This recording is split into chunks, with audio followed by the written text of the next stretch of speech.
It is my honor to introduce to you our first speaker. Professor David E. Presti is a neurobiologist and cognitive scientist at the University of California in Berkeley. He is a faculty member of the Department of Molecular and Cell Biology since 1991. Between 1990 and 2000, Dr. Presti worked as a clinical psychologist in the treatment of addiction and post-traumatic stress disorder at the Department of Veterans Affairs Medical Center in San Francisco.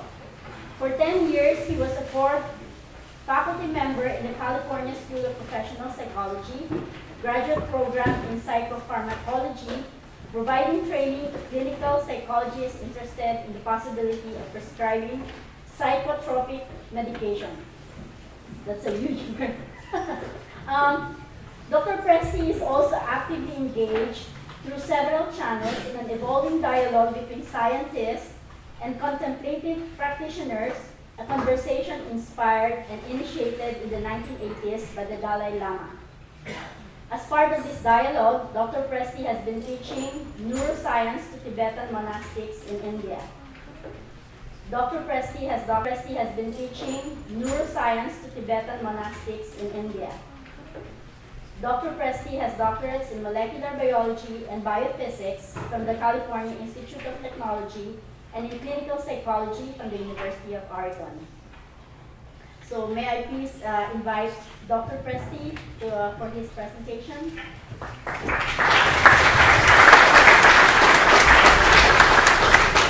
Into water, psychoactive drugs and pharmaceuticals, antibiotics, as well as insecticides and fertilizers and all of that, but I'm not going to do that.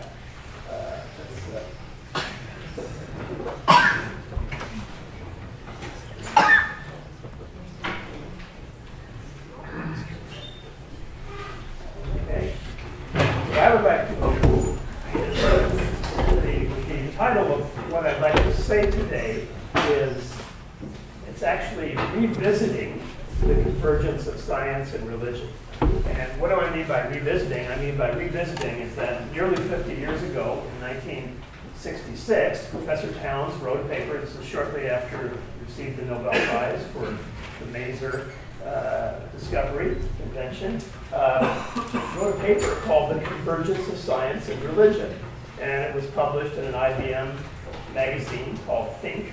And in that article, you said this: some accept both religion and science as dealing with quite different matters by different methods, and thus separate them so widely in their thinking that no direct confrontation is possible.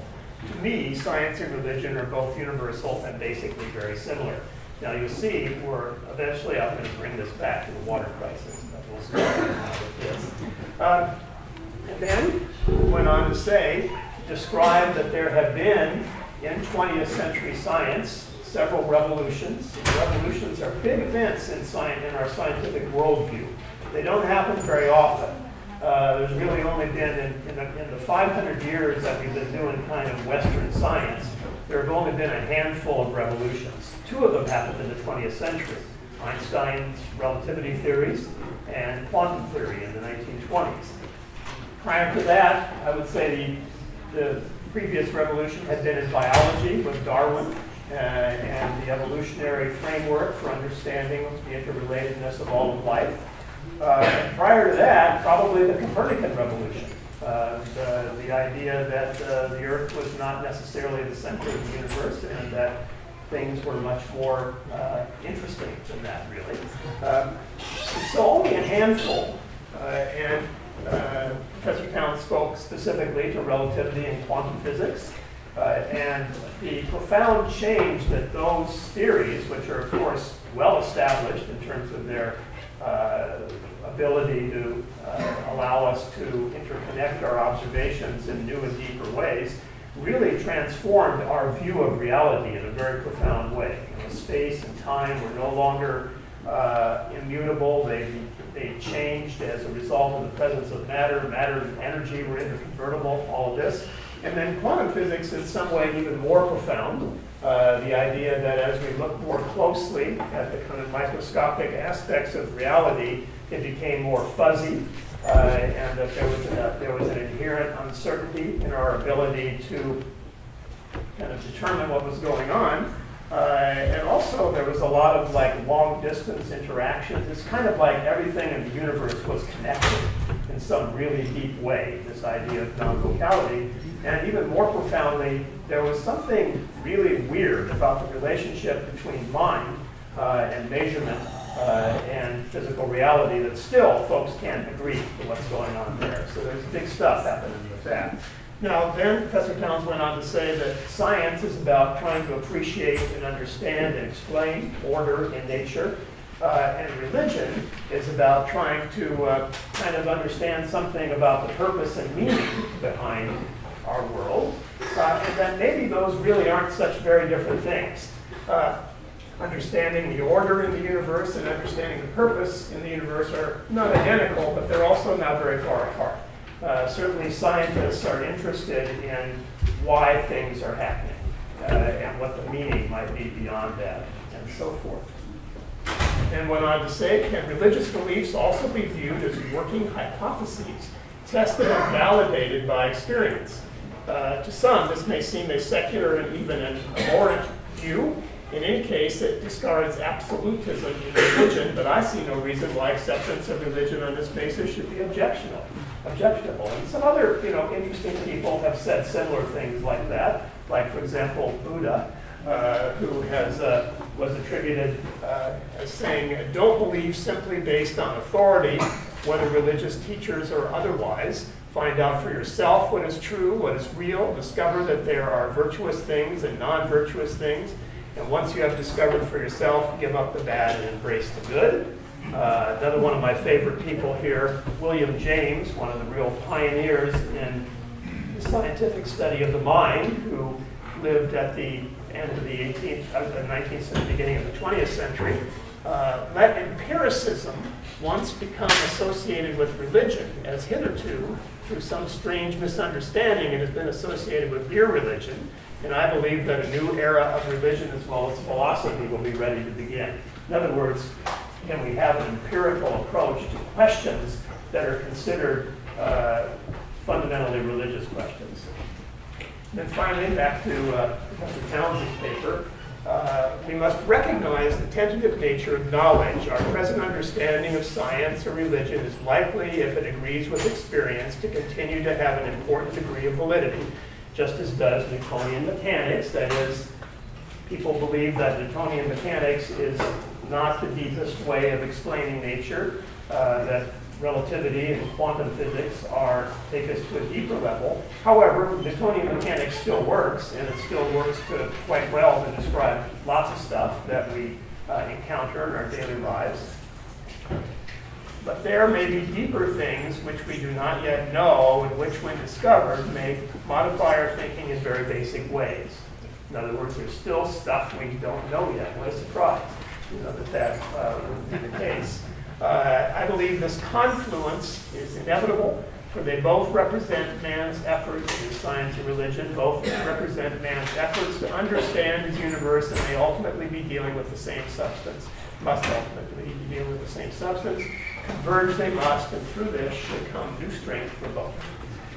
Now, that was 50 years ago. So come to the present time, or nearly the present time. Well, first of all, not the present time, 1600s, several hundred years ago, Galileo, being called on the carpet by the Inquisition for his defense of the Copernican view of the solar system. And so the idea that there could be our kind of worldview that we have most of the time is that there has to be a fundamental conflict between science and religion. Witness Galileo. This is what happens.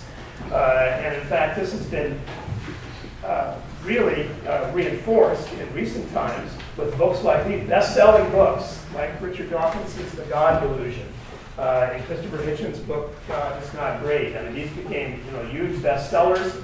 really, dismissing and attacking and so forth. So how can you even kind of hypothesize that there could be some kind of confluence or convergence?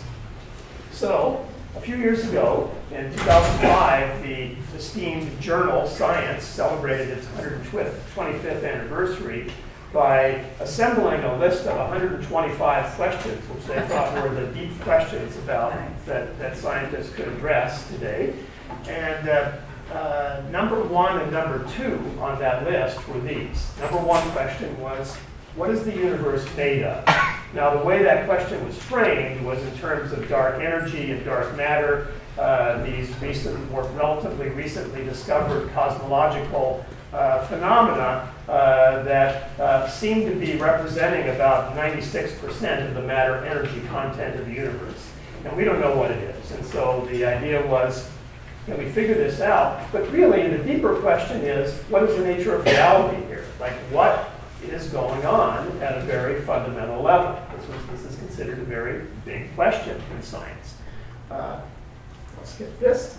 And even though this is a big question, many working scientists believe that the answer will be kind of simple. I mean, they're straightforward. For example, witness Stephen Hawking's most recent book, The Grand Design. The last paragraph of the book says this: the fact that we human beings, who are ourselves mere collections of fundamental particles of nature, have been able to come this close to an understanding of the laws governing us in our universe is a great triumph.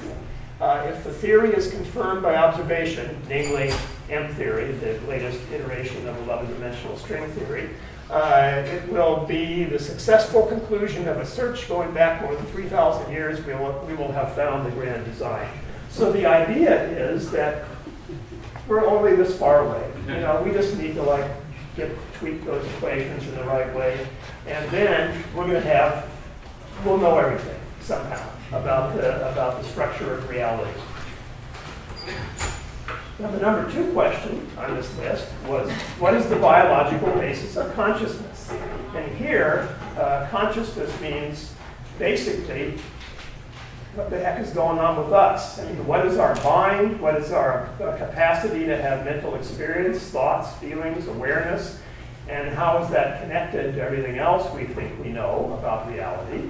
And again, the assumption is that whatever consciousness is, it is kind of an emergent property of the brain. And if we just keep poking the brain and understand the brain based on the chemistry and physics, the known laws of chemistry and physics, that eventually it will all kind of pop out of that in some way. That's sort of the working hypothesis of contemporary neuroscience.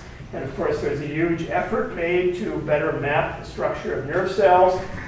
And these recent pictures that are getting a lot of press of being able to label every cell in the brain with different kinds of colors and dyes and actually figure out the connectivity. There's, of course, a huge now new federally funded program to map the functional connectivity of the brain. And this is all super cool stuff. I mean, it's going to lead to a lot of really very neat discoveries. Whether it's going to actually kind of solve the great question of where our capacity to have experience, where our consciousness comes from, is, I wouldn't put my money on that. So just like I don't think solving the equations of M theory are going to give us the final answer to the nature of reality. So another approach here that I've been involved with the last few years, as was mentioned, is about 25 years ago, the Dalai Lama pointed out that, hey, his tradition of Tibetan Buddhism has been kind of interested in the nature of the mind and the nature of reality for several thousand years. And that they've been thinking deeply about this from their own perspective of sort of introspective analysis of things.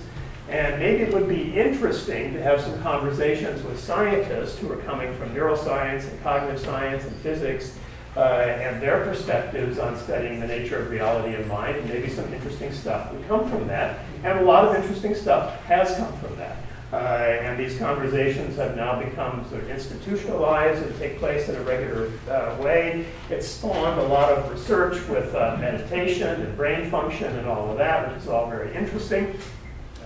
It has spawned programs teaching science to monastics that I've been involved with. This is one of my classes in India of Tibetan monks learning about the brain here. So I think this will take us to some very interesting places. Here's one of my favorite ones. I'm teaching these guys about the blind spot. The blind spot is this place in our retina where, because of the nerve fibers exiting the retina to go to the brain, there aren't any photoreceptors there. And so we have actually no vision. There's a piece of the world that where we don't see anything, but we're completely unaware of it. Our brains have filled in that information. So you really have to trick yourself to be able to see the blind spot. And it's a profound thing, that there are these kind of gaps in our awareness that we're completely oblivious to. These guys were very impressed by that, and that they didn't know that they had these kinds of blind spots.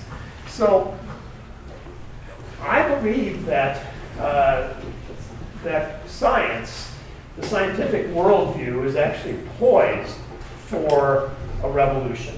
There hasn't been one since quantum physics. And that the revolution will embody new ways of appreciating connectivity. We already, at every level, conventional science, pre-revolution right now, is teaching us more and more about how interconnected things are. And sort of the latest iteration of this, or one late development in this, is the idea of the fact that we are symbiotic with gazillions of bacteria. That by the most recent estimates, we have more cells in our own body, trillions of cells in our own body that are bacterial cells that are living symbiotically with us. And we're only scratching the surface of this. This is an article that was on the cover of Time magazine, New York Times magazine several weeks ago, written by our own Michael Pollan here on campus, speaking to the complexity of what's called the human microbiome. All of these trillions of bacteria, most of which have not been identified, that will, that are symbiotically related to our functioning in some way. They really are part of us. And some of them have no doubt been developing over millions of years of connection. So it's an appreciation of these deeper levels of connection which will allow us to better tackle these problems like the water crisis, because inevitably, hopefully, as we move toward places of kind of deeper awareness of this connectivity, it will also promote us to developing ethics that respect that connectivity. And this is one of many places where there is a kind of convergence between science and religion, because religion is a lot about ethics. So there is this global water crisis, and I believe that our conventional trajectory of more deeply appreciating these interconnections will allow us to better tackle that. However, in addition to that, I think there's a global worldview crisis. And by global worldview crisis, I mean that we have a number of different competing worldviews. I've been talking about the scientific worldview. The scientific worldview is the idea that you can religion is a lot about ethics. So there is this global water crisis, and I believe that our conventional trajectory of more deeply appreciating these interconnections will allow us to better tackle that. However, in addition to that, I think there's a global worldview crisis. And by a global worldview crisis, I mean that we have a number of different competing worldviews. I've been talking about the scientific worldview. The scientific worldview is the idea that you can observe and describe and understand nature in more and more sophisticated ways that allow us to make predictions, and invent things, to deal with problems and so forth. And that worldview works really well. And a lot of people adopt that worldview either explicitly, like working scientists, or implicitly because nearly everyone enjoys the benefits of science. And you can have the, whatever kind of fundamentalist, whatever religion in the middle of nowhere in the world, that person probably still has a cell phone. And that cell phone came from the scientific worldview. So there is that worldview, which is very powerful. There are also a number of different religious worldviews, some of which are in competition with one another and are often cited as reasons for tensions between people, some of which go back millennia and so forth. So there's all this different worldview stuff, and really to go back to Professor Townsend's paper 50 years ago, the idea that there might be a convergence coming together of different worldviews and a new worldview that came out of that would truly allow the human spirit to flourish. I think this is something for which there's a deep hunger for among humans, and there's every reason to believe that we can continue to move that way. So to finish up with going back to what I was talking about with the revolution in science, I believe that we're actually on the cusp of some kind of whatever that next revolution is. And there are hints already, maybe, with all of these inexplicable things about physics. There are huge hints from my own field of cognitive science and neuroscience, because we don't know squat about the nature of mind. And the idea that by probing the brain more and more, we're going to actually get the final answer to where our consciousness comes from and how that aspect of who we are is related to everything else in the universe. I don't think this is going to happen.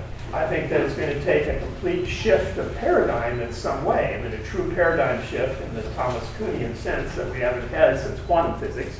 And that whatever this next big thing is in science, it will involve some kind of greater connectivity between fundamental physics and cognitive science, the science of mind and consciousness. And it will allow for an even deeper appreciation of connectivity in nature. And that with that deeper appreciation of connectivity will include a more sophisticated, nuanced understanding of the relationship between mind and matter, between the psyche and physical reality. That somehow a deeper appreciation of the fact that nature is somehow truly psychophysical. That there is an intimate connection between who we are and what the rest of the universe is. And with that, hopefully, will come an ethic of more sophisticated understanding of the other kinds of environmental crises and so forth. I really think that the biggest challenge of this century will be this emerging and deepening dialogue between science and religion and between worldviews, and the fostering of a worldview that will truly allow us to flourish. And with that, I'll end. So thank you, Professor Towns.